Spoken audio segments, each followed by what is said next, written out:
दोस्तों आज हम लोग देखेंगे निर्देशांक ज्यामिति क्लास 10th का निर्देशांक ज्यामिति देखेंगे। ठीक है, निर्देशांक ज्यामिति सबसे पहले कहते किसको है, निर्देशांक ज्यामिति किसे कहते हैं, या इसको इंग्लिश में बोलते हैं कोऑर्डिनेट जियोमेट्री। तो कोऑर्डिनेट जियोमेट्री कहते किसको है, सबसे पहले ये हम लोग देखेंगे। गणित की वह शाखा जिसके अंतर्गत दो बिंदुओं के बीच की दूरी या दो बिंदुओं के बीच के रेखाखंडों के मध्य बिंदुओं को ज्ञात किया जाता है उसे निर्देशांक ज्यामिति कहते हैं। गणित की वह शाखा जिसके अंतर्गत दो बिंदुओं के बीच की दूरी या दो बिंदुओं के बीच के रेखाखंडों के मध्य बिंदुओं को ज्ञात किया जाता है उसे क्या कहते हैं, निर्देशांक ज्यामिति कहते हैं। ठीक है, निर्देशांक ज्यामिति में सबसे पहले हम लोग देखेंगे कार्तीय तल। कार्तीय तल किसे कहते हैं, तो देखो कार्तीय तल कहते हैं एक्स अक्ष तथा वाई अक्ष के काटने से जो तल बनता है उसे कार्तीय तल कहते हैं। क्या कहते हैं, कार्तीय तल। एक्स अक्ष तथा वाई अक्ष के काटने से ये वाला हो गया एक्स अक्ष, ये वाला हो गया एक्स डैश, ये वाला एक्स, ये वाला एक्स डैश, ये वाला वाई, ये वाला वाई डैश, ये वाला वाई डैश, ये वाला एक्स एक्सिस बोलते हैं, एक्स एक्सिस इसको बोलते हैं Y axis, Y axis X I S, Y axis इसको एक्स डैश एक्सिस, इसको वाई डैश एक्सिस। ठीक है, तो एक्स अक्ष इसको बोलते हैं, वाई अक्ष इसको बोलते हैं, इसको क्षैतिज बोलते हैं, इसको ऊर्ध्वाधर बोलते हैं। जो सोया हुआ रहता है उसको क्षैतिज बोलते हैं, जो खड़ा रहता है ऐसे जो खड़ा रहता है उसको क्या बोलते हैं, ऊर्ध्वाधर बोलते हैं। ठीक है, तो वाई अक्ष क्या होता है, ऊर्ध्वाधर होता है, एक्स अक्ष क्या होता है, क्षैतिज होता है, सोया हुआ रहता है। ठीक है, अब देखो एक्स अक्ष तथा वाई अक्ष के काटने से जो तल बनता है उसे क्या बोलते हैं, कार्तीय तल बोलते हैं। उसके बाद मूल बिंदु किसे कहते हैं, एक्स अक्ष तथा वाई अक्ष जिस बिंदु पर एक दूसरे को प्रतिच्छेद करता है उसे क्या बोलते हैं, मूल बिंदु कहते हैं। मूल बिंदु का निर्देशांक 0 0 होता है। एक्स अक्ष वाई अक्ष एक दूसरे को किस बिंदु पर काटना है, इसी बिंदु को ना, तो इसी बिंदु को तो कहते हैं, क्या कहते हैं, मूल बिंदु। इसी को इंग्लिश में बोलते हैं ओरिजिन। इसका निर्देशांक क्या होता है, 0 0 होता है। इतना बार परीक्षा में पूछा हुआ है ना, कि पूछूंगा, बहुत बार पूछा हुआ है। मूल बिंदु किसे कहते हैं, एक्स अक्ष तथा वाई अक्ष के काटने से जो तल जो एक्स अक्ष तथा वाई अक्ष जिस बिंदु पर काटता है उसे क्या कहते हैं, मूल बिंदु कहते हैं। मूल बिंदु का निर्देशांक पूछा हुआ है। मूल बिंदु का निर्देशांक क्या होता है, 0 0। ठीक है, आगे देखो, तो एक्स नियामक को भुज कहते हैं तथा वाई नियामक को कोटि कहते हैं। मान लो कि कोई निर्देशांक दिया हुआ है, जैसे a बराबर दिया हुआ है 3, 2, इसमें कोटि a निर्देशांक कितना दिया है, 3, a निर्देशांक क्या दिया है, 3, 2। तो इसमें x का मान कौन होगा, तो जो शुरू वाला मान होता है ना उसको x का मान बोलते हैं। तो x का मान हो गया 3, x पे कितना, x पे 3 चलना है, y पे कितना चलना है, 2 चलना है। तो इसमें पूछेगा कि कोटि क्या होगा, इसमें पूछेगा कि भुज क्या होगा, तो भुज होगा x नियामक। x नियामक को क्या बोलते हैं, भुज बोलते हैं। y नियामक को क्या बोलते हैं, कोटि। तो भुज क्या होगा, 3 होगा, कोटि क्या होगा, 2 होगा। ठीक है, आगे सुनो।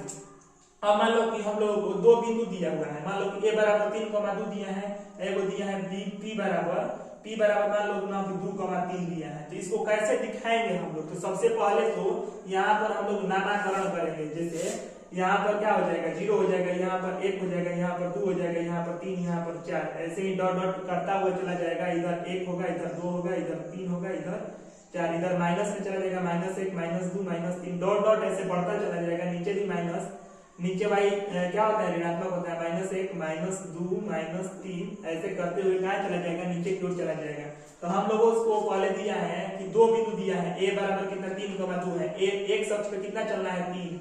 मतलब ये क्या दिया हुआ है, एक निर्देशांक दिया हुआ है। क्या दिया हुआ है, ये वाला निर्देशांक। इसको क्या बोलेंगे, एक निर्देशांक दिया हुआ है। निर्देशांक का मतलब हुआ तो होता है ना, एक दिशा दिया हुआ है कि तुमको चलना है ना, आप लोगों को चलना है कहाँ से, ए कोई बिंदु है, इस पर चलना है, एक्स अक्ष पर 3 कदम, वाई अक्ष पर कितना कदम, 2 कदम। तो मान लो कि 1, 2, 3, एक्स अक्ष पे यहाँ पर आ गया, वाई पे यहाँ पर, इसको क्या लिख देंगे, 3, 2। ये वाला बिंदु क्या है, ए है।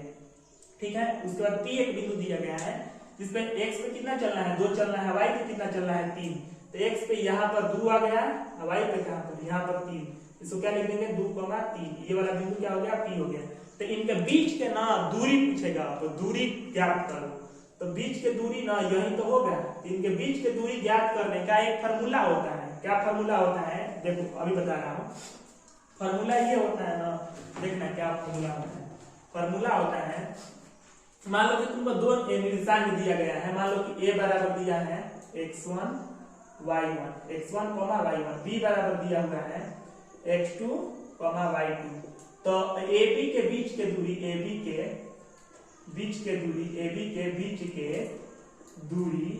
के बीच के अगर दूरी निकालना होगा तो सूत्र होता है, देख लो याद कर लेना, सूत्र क्या होता है x2 माइनस x1, यही वाला इंपॉर्टेंट है, सूत्र याद रहेगा फिर हम लोग क्वेश्चन बना सकते हैं। देखो सूत्र बोलने किसी को नहीं आता होगा तो आप लोग बोलना सीखो। देखो बता रहा हूं मैं कैसे बोला जाता है, x2 minus x1 plus x2 minus x1 के whole square plus y2 minus y1 के whole square, y2 minus y1 के whole square, x2 minus x1 के whole square plus y2 minus y1 के होल स्क्वायर। ठीक है, आगे देखो इसको ऐसे भी हम लोग लिख सकते हैं कि x1 माइनस x2 के whole square plus y1 minus y2 के होल स्क्वायर, ऐसे भी हम लोग लिख सकते हैं। ठीक है, इसको ऐसे भी लिख सकते हैं। ठीक है ना, तो यही मेन है। अब देखो यही फार्मूला हो गया दूरी सूत्र, इसको क्या बोलते हैं दूरी सूत्र, इसको क्या बोलते हैं दूरी सूत्र। अब परीक्षा में 10th क्लास के आता भी है कि दूरी सूत्र निम्न में से कौन होगा, निम्न में से दूरी सूत्र कौन होगा, ये परीक्षा में आता है, तो देख लेना अच्छे से। दूरी सूत्र क्या होगा x2 माइनस x1 का whole square plus y2 minus y1 के होल स्क्वायर, इसको बोलेंगे under root x2 minus x1 का whole square plus y2 minus y1 का होल स्क्वायर। ठीक है, इसी पे हम लोग बनाएंगे। देखो कैसे, देखो यहाँ देखो, अब इसको मिटा रहा हूं फिर बताऊंगा। देखो यहाँ पर दो बिंदु क्या क्या दिया है, दो बिंदु दिया है, a दिया है, p दिया है। x1 का मान क्या होगा, इसे तुम ही लोग बताओ तो x1 का मान क्या होगा 3 होगा, y1 का मान क्या होगा 2 होगा, x2 का मान क्या होगा 2 होगा, y2 का मान क्या होगा 3 होगा। अरे भाई देखो ना, x1 का मान कितना होगा 3 होगा, y1 का मान क्या होगा 2 होगा। पहले वाला x1 होता है y1 होता है, ठीक है, और दूसरा वाला x2 होता है y2 होता है। ठीक है ना, तब लिखेंगे दूरी सूत्र से, यहाँ लिखेंगे दूरी सूत्र से। देखो दूरी सूत्र से क्या होता है, और किससे किसके बीच की दूरी निकालना है, तो यहाँ तुम्हारा क्या है AP के बीच की दूरी निकालना है, तो AP बराबर लिख देंगे under root x2 minus x1 का square plus y2 minus y1 का स्क्वायर, y2 माइनस